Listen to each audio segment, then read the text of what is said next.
సభకు అధ్యక్షత వహిస్తున్న రాష్ట్ర కాంగ్రెస్ పార్టీ వర్కింగ్ ప్రెసిడెంట్ నూతనంగా ఎన్నుకోబడ్డ ఎమ్మెల్సీ మహేష్ కుమార్ గౌడ్ గారు, వేదిక మీద మిగతా పెద్దలు హనుమంతరావు గారు, మల్లు రవి గారు, షబ్బీర్ భాయ్ గారు, గౌరవ శాసనసభ్యులు వినోదన్న గారు, వివేక్ గారు, విజయరమణరావు గారు, నూతన ఎన్నికైన ఎమ్మెల్సీ వెంకట్ గారు, ఇంకా మిగతా పెద్దలు, కాంగ్రెస్ పార్టీ ఉమ్మడి ఆదిలాబాద్ జిల్లా నుంచి వచ్చిన నాయకులు, జిల్లా అధ్యక్షులు, కాంటెస్టెడ్ క్యాండిడేట్లు, మాజీ ఎమ్మెల్యేలు, ఎమ్మెల్సీలు, బలరాం నాయక్ గారు, రాజన్న గారు, కాంగ్రెస్ పార్టీ రాష్ట్ర కమిటీ పదాధికారులందరికీ కూడా ప్రత్యేక అభినందనలు తెలుపుతూ, మండు టెండలో కూర్చున్న ఇటు నిజామాబాద్, ఆదిలాబాద్ జిల్లా నుంచి వచ్చిన అన్నదమ్ములకి అందరికీ నీళ్ళు వస్తూ ఉన్నాయి, పంపిస్తున్నారు, ఇప్పుడే తొందరలో వస్తాయి నీళ్ళు. ఆ నీళ్లు కూడా ఖాళీ చేసిపోయాడు కేసీఆర్, తాగడానికి కూడా ఎంచలేకపోయినాడు.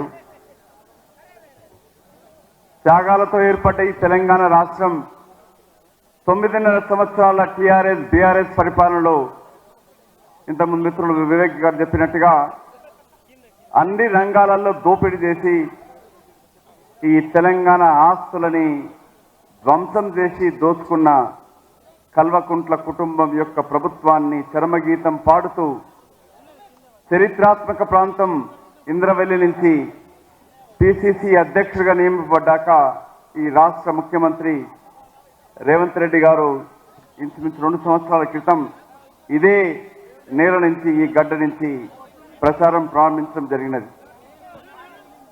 ముఖ్యంగా ఆదిలాబాద్ ప్రజలకి చేతులొచ్చి నమస్కరిస్తూ కాంగ్రెస్ పార్టీని ఆదరించి ఇవాళ ప్రజాకంటక పరిపాలన కొనసాగిస్తూ వచ్చిన టీఆర్ఎస్ పార్టీని బొందబెట్టి కాంగ్రెస్ పార్టీ అధికారానికి తీసుకొచ్చిన తెలంగాణ ప్రజలకి కాంగ్రెస్ పార్టీ తరఫున ప్రత్యేక కృతజ్ఞతలు తెలుపుతూ, ఇవాళ ముఖ్యమంత్రి గారు రేవంత్ రెడ్డి గారు, ఉప ముఖ్యమంత్రి బట్టి విక్రమార్క గారు కూడా ఆదిలాబాద్ నుంచి ఖమ్మం వరకు పాదయాత్ర చేసి తెలంగాణలో కాంగ్రెస్ పార్టీ ప్రభుత్వం తీసుకురావడానికి చేసిన కృషి, ఆ కృషిలో కాంగ్రెస్ పార్టీ కార్యకర్తలు దండా మోసి అక్రమ కేసులను ఎదుర్కొని లాఠీ దెబ్బలు తిని మళ్ళీ రైతులపైన విపరీతమైన దాడి చేసినా కూడా ఇటు కాటన్ రైతులు, మిర్చి రైతులపైన అరెస్టు చేసిన ప్రభుత్వాన్ని బొందబెట్టి వాళ్ళ కాంగ్రెస్ పార్టీ ప్రభుత్వం తీసుకొచ్చేదాక ధ్వంసమైన ఈ తెలంగాణ రాష్ట్రాన్ని పునర్నిర్మించడానికి కొరకై ఇవాళ గౌరవ ముఖ్యమంత్రి రేవంత్ రెడ్డి గారి నాయకత్వాన ఇదే చరిత్రాత్మక ప్రదేశంలో కాంగ్రెస్ పార్టీ తెలంగాణ పునర్నిర్మాణ సభని ఇంద్రవెల్లి నుంచి ప్రారంభిస్తా ఉంది. ఈ పునర్నిర్మాణ సభలో వచ్చిన పెద్దలందరికీ కూడా కృతజ్ఞతలు తెలుపుతూ ప్రజలను ఏకం కావాలని కోరుకుంటా ఉన్నాం, వేడుకుంటా ఉన్నాం.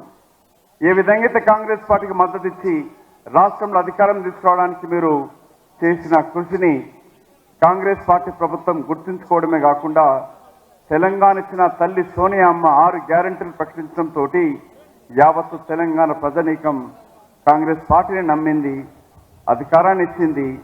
మరి ముఖ్యమంత్రి గారు బాధ్యతతో 2 హామీలు నెరవేర్చడం జరిగినది. మిగతా హామీలు కూడా ఇచ్చిన హామీ ప్రకారంగా 100 రోజులు జరపడం జరుగుతుంది. కానీ గుంట మీద నక్కల్లాగా కూర్చున్న బీఆర్ఎస్ పార్టీ నాయకులు తండ్రి, కొడుకు, అల్లుడు, బిడ్డ కలిసి మన ప్రజా ప్రభుత్వం పైన లేనిపోని అపందలు మోస్తూ ప్రజలతో ఎన్నుకోబడ్డ ఒక మధ్యతరగతి కుటుంబం నుంచి వచ్చిన ముఖ్యమంత్రి పైన అనుచిత వ్యాఖ్యలు చేయడమే కాకుండా ఇవాళ తెలంగాణ ప్రజలను అవమానిస్తూ ఇంకా ఎప్పుడు హామీలంటూ ప్రశ్నిస్తున్న ఈ దొంగలని ఈ వచ్చే పార్లమెంట్ ఎన్నికలు బొందబెట్టాల్సిన అవసరం ఉంది. ముఖ్యంగా ఉమ్మడి ఆదిలాబాద్ జిల్లా ప్రజలకి విజ్ఞప్తి, గతంలో ఇక్కడ పార్లమెంట్ సభ్యుడికి మిమ్మల్ని మీరు బీజేపీ పార్టీకి పంపించినారు. బీజేపీ బీఆర్ఎస్ 2 ఒకటే. 9.5 సంవత్సరంలో బీజేపీ పార్టీ ఎంపీలు ఉండి ఇక్కడ ఏం తీసుకొచ్చారు, ఏం చేశారు? పక్కన నిజామాబాద్లో కూడా బీజేపీయే, కరీంనగర్ బీజేపీ, ఆదిలాబాద్ బీజేపీ. అయినా కూడా కేంద్ర నిధులు ఏమాత్రం రాలే. నిన్నటి బడ్జెట్లో కూడా మొండి చేయ చూపించినారు. కోచ్ ఫ్యాక్టరీ కాలు శంకుస్థాపనకి ఆగిపోయింది. నిజామాబాద్లో పసుపు రైతులకు ఆదుకున్నది లేదు, పసుపు బోర్డు వచ్చింది లేదు. ఈ బీజేపీ బీఆర్ఎస్ రెండు కలిసి చేస్తున్న నాటకం ద్రోహాన్ని గ్రహించాలి. ఇవాళ ఎందుకు పునర్నిర్మాణ సభ ఇక్కడ మొదలు పెడుతుంది కాంగ్రెస్ పార్టీ? ఆదిలాబాద్ నుంచి మొదలుపెట్టింది ఎందుకనంటే, ఇంతకుముందు సోదరి జిల్లా అధ్యక్షులు చెప్పినట్టుగా ఆదిలాబాద్ కాంగ్రెస్ పార్టీకి అనువైన ప్రదేశం. ఆదిలాబాద్ ఎంత వెనుకబాటు ఉన్నా కూడా రాజకీయ చైతన్యం ఉన్న ప్లేసు. మరి ఇది ఇక్కడే ఎన్ని ఒడిదుడుకులకి కొమరం భీం ఆదర్శంగా ఉన్న ఈ ప్రాంతం, దొరలకు వ్యతిరేకంగా పోరాటం చేసిన ఈ ప్రాంతం, రేపటి ఈ ప్రజాప్రభుత్వం ఉన్న కాంగ్రెస్ పార్టీ ప్రభుత్వాన్ని మీరు ఆశీర్వదించాలని కోరుతూ, ఈ పునర్నిర్మాణ సభతోటి ఇచ్చిన ప్రతి హామీలన్నీ కూడా మేనిఫెస్టోలు చెప్పిన ప్రతి ఒక్క హామీలను నెరవేరుస్తామని చెప్పి మీకు చెప్తూ, మీ ద్వారా తెలంగాణ ప్రజలకి మీడియా మిత్రులు ప్రత్యేక కృతజ్ఞతలు. మన్నించాలి, మీకు ఎండు టెండలో కూర్చుని పెట్టి మన మంచినీళ్ళు కూడా వచ్చినాయి. తొందరలో మీకు స్నాక్స్ అన్న పంపిస్తాం. మీడియా రాలేదా? ఇంకా వస్తున్నాయి. ఇల్లు కూడా దోచుకొని పోయినాడు, నీళ్లు కూడా దోచుకొని పోయినాడు కేసీఆర్. ఏ ప్రాజెక్టులో నీళ్లు నిలవలే, ఎస్ఆర్ఎస్పి తోడుకొని మిగతా ప్రాజెక్టులో కూడా నీళ్లు నిలిచలే. కాళేశ్వరం గురించి ఇంతకుముందు పెద్దలు చెప్పినారు. కాళేశ్వరం ప్రాజెక్టు ద్వారా రాహుల్ గాంధీ గారు చెప్పినట్టుగా 1,00,000 కోట్ల అవినీతి జరిగినది. దాంట్లో 49,000 కోట్ల పైన దోచుకురని చెప్పి సిఏజీ చెప్తా ఉన్నది. ఎక్కడ చూసినా ఏ అధికారిని తట్టినా కూడా 100 కోట్లు బయటకు వస్తూ ఉన్నాయి. ఆ అధికారులకు ఆదేశించిన కేసీఆర్ కుటుంబ సభ్యులను తట్టితే ఎన్ని వేల కోట్లు బయటకు వస్తాయి చూడండి. కేసీఆర్ ఫామ్ హౌస్లో అనుకునేది వాతావరణము కొరకు కాదు, దోచుకున్న వేల కోట్ల రూపాయలు ఫామ్ హౌస్లో దాచుకుని దాంట్లో పడుకుంటూ ఉంటాడు. అందుకే ఇన్కమ్ ట్యాక్స్, ఈడీ, సిబిఐ మన కాంగ్రెస్ పార్టీ ప్రతిపక్ష పార్టీ నాయకుల పైన దాడులు చేస్తాయి. కానీ కేసీఆర్ కుటుంబం పైన, కేసీఆర్ ఫామ్ హౌస్ పైన ఇక్కడ దాడి జరగదు. ఇప్పటిదాకా ఈడీ విచారణ జరగదు.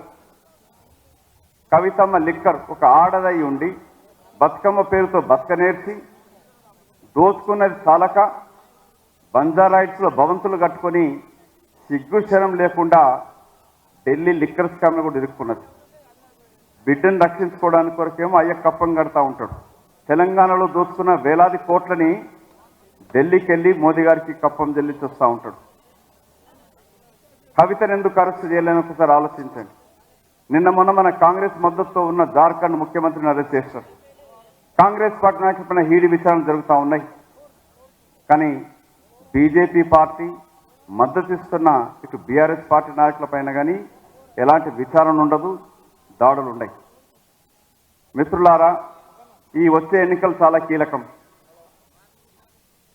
4,000 కిలోమీటర్ల పైన భారత్ జోడో యాత్ర చేసి ఇప్పుడు 6,000 పైన కిలోమీటర్లు మన అభిమాన నాయకుడు రాహుల్ గాంధీ గారు ఇంపాల్ నుంచి ముంబై వరకు భారత్ జోడో న్యాయ యాత్ర చేస్తూ ఉన్నాడు. బీజేపీ పార్టీ దాడులు చేస్తూ ఉంది మన నాయకుడి పైన. తన ప్రాణాలకు తెగించి సమాజ స్థాపన కొరకై సమాజంలో నట్టడుగు ఎస్సీ, ఎస్టీ, బీసీ, మైనార్టీ వర్గాల కొరకు దేశంలో ఉన్న మన జనాభా ఎంత, మన వాటా ఎంత, జనాభా ఎంతుంది, ఆస్తులు ఎవరి దగ్గర ఉన్నాయనే నిజాన్ని బయటకు తీయాలని చెప్పి రాహుల్ గాంధీ గారు ఇవాళ పాదయాత్ర చేస్తూ ఉన్నారు. రేపు కాంగ్రెస్ పార్టీ ప్రభుత్వం సెంట్రల్ ఏర్పడితేనే ఎస్సీ, ఎస్టీ, బీసీ, మైనార్టీలకు న్యాయం చేకూరుతుంది. బీడు వాడ భూములు సస్యశ్యామలం అవుతాయి. పోడు భూములకి తిరిగి పట్టాలు ఇచ్చే ప్రయత్నం రేవంత్ రెడ్డి గారు ప్రభుత్వం చేస్తుంది. అసంటి భూములకి దోచుకున్న ఈ బీఆర్ఎస్ పార్టీ ప్రభుత్వంలో తిరిగి పేదలకి, ఎస్సీ, ఎస్టీలకు ఇచ్చిన భూములని తిరిగి ధరణి చట్టాన్ని గంగలో కలిపి మళ్ళీ తీసుకొచ్చి మీకు అందజేస్తాం. సో మరి ఇంకెక్కువ సమయం తీసుకోకుండా మిత్రుడు మహేష్ కుమార్ గారు నిలబెడుతున్నారు. మిగతా వాళ్ళు మాట్లాడేది ఉంది. అతి త్వరలో గౌరవ ముఖ్యమంత్రి రాబోతా ఉన్నారు. నా ఒకటే విన్నపం, కాంగ్రెస్ పార్టీ తరఫున మీకు చేతులు వెత్తి వేడుకుంటూ ఈ వచ్చే ఎన్నికలలో ఆదిలాబాద్ పార్లమెంటు నియోజకవర్గంలో కూడా కాంగ్రెస్ జెండా ఎగిరేయాలి. అత్యధిక స్థానాలు మినిమం 15 స్థానాలను ఇవాళ పార్లమెంట్ స్థానాలను మనం గెలుచుకోవాల్సిన అవసరం ఉంది. ఈ తెలంగాణ భవిష్యత్తుని మరొకసారి మన బిడ్డల భవిష్యత్తు కొరకై బంగారు బాట వేయడానికి కొరకై తెలంగాణ రాష్ట్ర పునర్నిర్మాణ సభకు వస్తున్న ముఖ్యమంత్రికి ప్రత్యేక ధన్యవాదాలు తెలుపుతూ ఇక్కడికి వచ్చిన మీ అందరికీ కృతజ్ఞతలు. జై కాంగ్రెస్, జై హింద్.